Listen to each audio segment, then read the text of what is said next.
This is a day that the Lord hath made. We will rejoice and be glad in it. Welcome back to another vlog with CJAS Vlogs and Inspiration. Remember to like, share, subscribe, and comment to let us know how you feel about each of the videos we share. So I am on the road back to Ocho Rios, but we are going through Sligoville this time. And oh my God, the beauty of the landscape.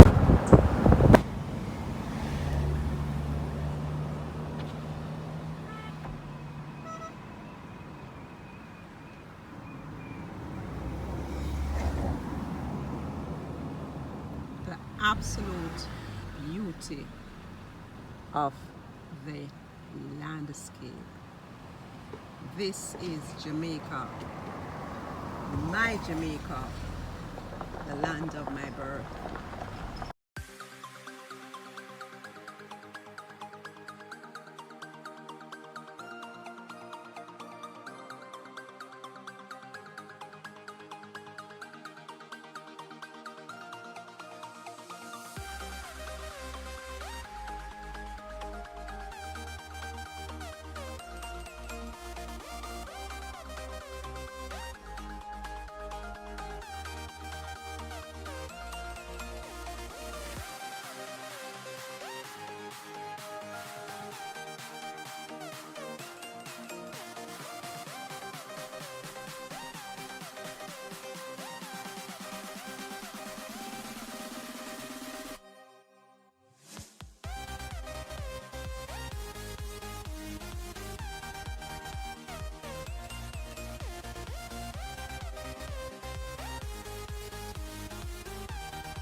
Are in the town of Sligoville. Very, very rich history, one of the first free villages in Jamaica. It is now developing with beautiful houses being built.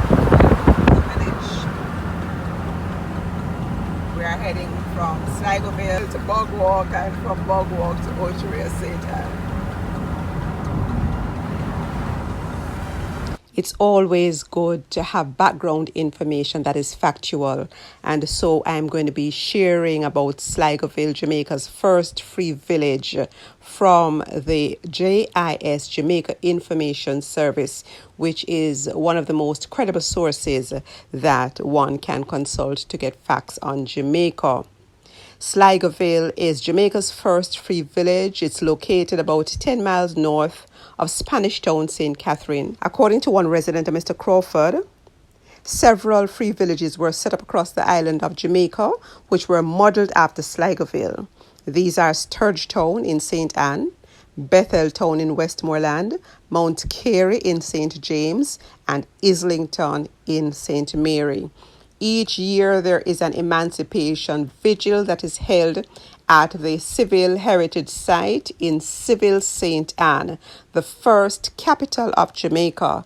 And at that celebration, much information is provided about slavery, emancipation, and the development of these free villages. The property was purchased by a Baptist minister and abolitionist, meaning abolitionist, as it relates to slavery, Reverend James Mursell Phillippo, who arrived in Jamaica in 1823. He campaigned for the abolition of slavery, which came in 1834, and for the establishment of free villages for the emancipated slaves. It was in anticipation of full freedom that Phillippo, on July 10, 1835, bought 25 acres of land for £100, on which the village of Sligoville was established. The land was subdivided into quarter-acre lots and sold to the emancipated slaves for the sum of £3. The property was originally called Highgate and was renamed Sligoville on June 12, 1840, in the honour of Howe Peter Browne, the second Marquis of Sligo, who was Governor of Jamaica from 1834 until 1836. He was sent from England to supervise the emancipation process for the newly freed slaves and the transition from the apprenticeship system to full freedom. Phillippo, with Sligo's support, constructed a school and a church on the property. Relics of Jamaica's past can still be seen at the site. Among them is the ruins of Highgate House, where successive British governors lived, and the St. John's Anglican Church, built in 1840 by John Augustus O'Sullivan as a private chapel for his family. It was O'Sullivan also who built the Sligoville Great House. Remnants of a coffee mill and a tank, where the ex-slaves got their water, can still be seen in the area. Executive Director of the Institute of Jamaica, IOJ, Vivian Crawford, told JIS News that Sligoville has a lot of historical significance, as it was the first free village to be established in the West Indies. He noted that, because of the pride of the former slaves, they did not want to be squatters. They wanted structure in which they could raise their families. Mr. Crawford said that several other free villages were set up across the island, which were modelled after Sligoville. These are Sturge Town, St. Anne, Bethel Town, Westmoreland, Mount Carey, St. James, and Islington, St. Mary. Most of them were established by ministers of religion who supplied land to the ex-slaves who had never owned property before. We owe a debt of gratitude to the Baptist Church for the effort with regards to these free villages, Mr. Crawford said.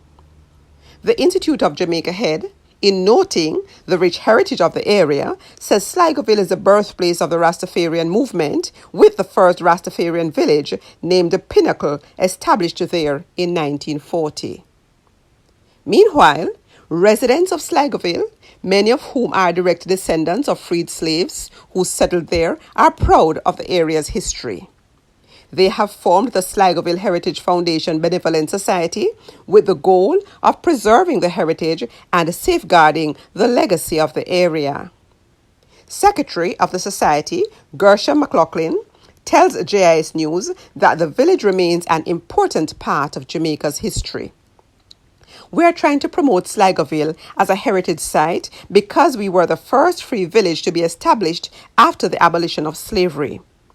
There are specific structures that date back to the times of slavery, and we are trying to get funding to preserve what is left of those structures.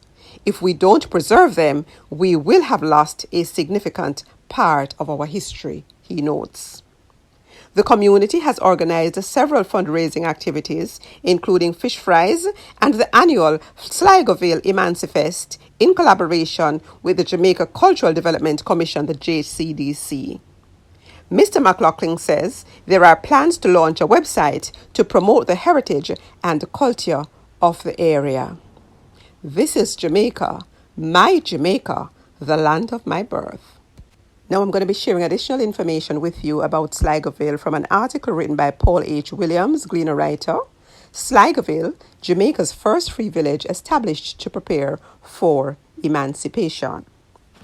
In the cool hills of St. Catherine, up to 1840, there was a district called Highgate where there is a steep and high escarpment from which the sea can be seen from either side.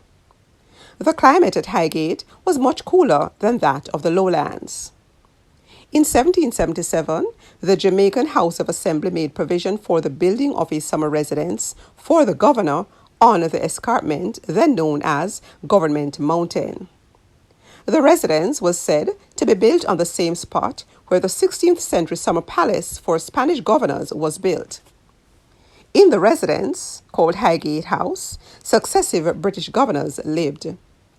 The first was Major General Sir John Dalling, the last being Alexander Lindsay, 6th Earl of Belcaris and Governor of Jamaica from 1794 to 1801. From 1797 to about 1836, Government Mountain, or part thereof, was sold to many people. Highgate House has been passed from one owner to another. They include Constantine Henry Phipps, 2nd Earl of Mulgrave, Governor of Jamaica, 1832 to 1834, and Howe Peter Browne, 2nd Marquis of Sligo, Governor of Jamaica, 1834 to 1836. Sligo was sent to Jamaica to oversee the transition from the apprenticeship system to full freedom in 1840. Sligo's tenure as governor was fraught with controversy, bitterness, and conflicts between himself and his assembly. Among other things, he was regarded as being biased towards the enslaved Africans. Even the stipendiary magistrates who moderated the apprenticeship system resented Sligo. In anticipation of the needs of the slaves when they would be free, Reverend James Mursell Phillippo, with the support of Sligo, constructed a school and a church at Highgate in 1835. Baptist missionary work had been going on in the area since 1829 under the leadership of George Lyle and George Knibb. Philippo's involvement started in 1834, the year when the Gleaner was established, and in 1835 he bought 25 acres of land for £100 for the setting up of a village. The land was divided into quarter-acre lots and resold for £3 each. The first ex-slave to buy a lot was Henry Lunan, a former headman of Hampstead Estate. Other early owners included Robert Talbot, William James, James Henry, Louis Harvey, George Coburn, Elizabeth Francis, Robert Downer, William High Cooper, Francis Cooper, Edward Allen, Will Atkinson, Thomas Clark, Thomas High Cooper, and Thomas Walters. While Phillippo was busy setting up the village, Howe Peter Browne was battling the animosity coming from the House of Assembly. One document said, by 1836, the relationship between Sligo and the members of the House of Assembly had become quite hopeless, as evidenced by his speech on the 3rd of February that year. In particular, Sligo suffered the personal animosity of the Speaker of the House of Assembly. Things came to a head when Lord Glenelg ordered Sligo to reinstate a stipendiary magistrate whom Sligo had suspended. He felt rightly that he could not be effective as governor unless it was known that he had full confidence of the British government. Consequently, he requested His Majesty to accept his resignation. On September 2, 1836, Lord Sligo and his family returned to the town of Westport in Ireland. Sligo might have left to Jamaica, but he was kept apprised by Phillippo of the harsh circumstances of the apprenticeship system and the continued inhumane treatment of enslaved Africans. Sligo's presentations on the wretched system in the House of Lords helped to speed up the emancipation process. The apprenticeship system ended 2 years before it was intended to. As such, full emancipation came on August 1, 1838. Yet, it wasn't until June 12, 1840, that the free village of Highgate, renamed Sligoville, was formally dedicated. It was named in honor of Lord Sligo, Governor of Jamaica, 1834 to 1836. While I will do a full presentation on emancipation in Jamaica, I'm going to be just sharing a little bit with you so that we can have an appreciation of what our forefathers and mothers went through in the time of slavery to bring us full freedom emancipation. When full emancipation was achieved in 1838, a system that had been tried and tested in the Caribbean since the 16th century came to an end. Slavery had within itself the seeds of its own destruction, whether because slaves resisted it or whether the emergence of a new style of capitalism rendered slavery obsolete or incompatible with British industrial society, or whether the merging of philanthropy with evangelical religion helped to frame an ideology that was antagonistic to slavery. Yet, whatever the international dimensions of emancipation, the reality was that within the Caribbean, the planter class remained opposed to emancipation, and only the reward of £20,000 in compensation for their lost property made surrender to the colonial office more palatable to them. So too did planter recognition that they were to prove victorious in one very important respect. The slave was legally free, but the structure of slave society remained unchanged. The energy of planters was now to be directed towards converting a former slave labor force into a permanent plantation labor force. From the perspective of planters, it was to be the same rider or on the same mule, cantering towards the same destiny. The social system rested during and after slavery on the assumption that superiority or inferiority of social position was physically or philosophically congruent with superiority or inferiority of race. The recognition in 1834 by the ex-slaves, apprentices, that abolition had not been intended to create a context of freedom that would provide opportunity to develop a wide range of own-account activities independent of the control of the former slave masters, as Tony Bogues puts it, was met with strikes and, in St. Kitts, with a riot and certainly with a reluctance to place any freedom value on August 1, 1834. The point emerges in the oral historical account of Kenneth Bryan, the skepticism of the ex-slave who saw August 1, 1834 as a hoax that they feared would be repeated in 1838. For the ex-slave, 1838, not 1834, was the year of decision. When 1838 came and they were free, they were reluctant in accepting freedom because they believed it was another rumor like what took place in 1834. It was an absolute pleasure bringing you a little part of Jamaica and a little bit of our history as it relates to slavery and emancipation. Let me know if you'd like to have more of this. God bless you.